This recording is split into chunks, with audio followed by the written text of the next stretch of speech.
L'Istituto Oncologico Veneto sfrutta la legge della piramide della ricerca e stabilizza forze interne, altri 11 entro il prossimo anno. Valorizziamo il nostro patrimonio, spiega il professor Bronte.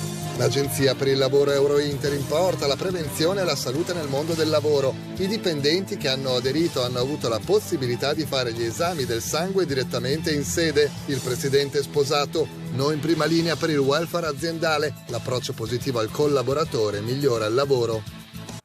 È la stabilità che toglie l'ansia di precariato e che permette, l'ansia anche di anni di precariato, e che permette di portare a termine progetti condivisi. Allo IOV si celebrano le prime 52 assunzioni grazie alla legge Piramide della ricerca. Ce ne parla Carlo Della Mera.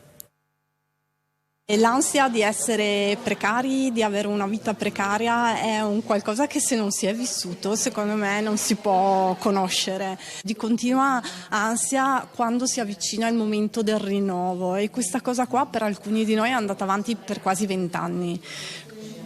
Quasi 20 anni in cui siamo cresciuti, abbiamo avuto una famiglia, abbiamo costruito una famiglia in questo clima di precariato. Per cui in questo momento sono molto felice, molto emozionata, e in realtà se ce l'ho fatta è anche grazie alla mia famiglia.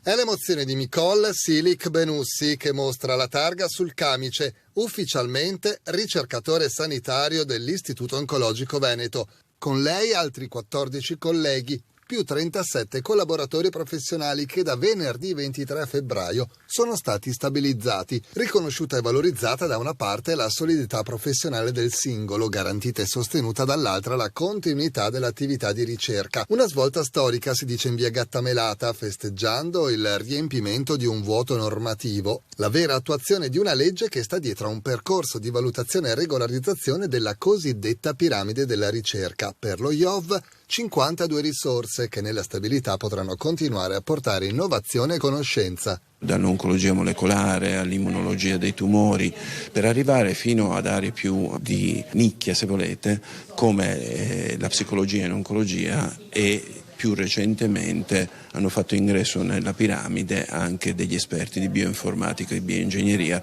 che rappresentano un po' la sfida per il futuro verso l'ingresso di intelligenza artificiale nella ricerca e nella diagnostica. La piramide della ricerca consente di fare ricerca e innovazione all'interno del sistema sanitario nazionale. Con un accordo bipartisan nel 2023 è stata infatti approvata la stabilizzazione di personale con più alta anzianità e con valutazioni positive. La ricerca della soddisfazione per personalità qualificate come la ricercatrice Silic Benussi, dal 2002 al lavoro nelle palazzine di quello che non era ancora IOV, poi tornata a Padova dopo un'esperienza in America e a distanza di 3 lustri, finalmente protagonista stabile della squadra.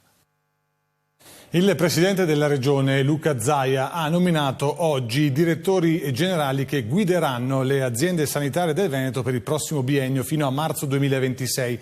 Confermati tutti i manager in carica, effettuando però alcuni spostamenti sul territorio per migliorare ulteriormente la performance complessiva che negli scorsi 3 difficilissimi anni è stata comunque foriera di grandi risultati, ha spiegato Zaia. Confermati i vertici sanitari padovani, Giuseppe Dalben resta direttore generale dell'azienda ospedaliera dell'Università di Padova e commissario dell'ULSS 1 Dolomiti fino al prossimo maggio, salvo ulteriore proroga. Anche Paolo Fortuna resta alla guida dell'ULSS 6 Euganea. Patrizia Benini va a dirigere l'ULSS 9 Scaligera e lascia la guida dell'Istituto Oncologico Veneto a Maria Giuseppina Bonavina, che già aveva ricoperto questo incarico in passato.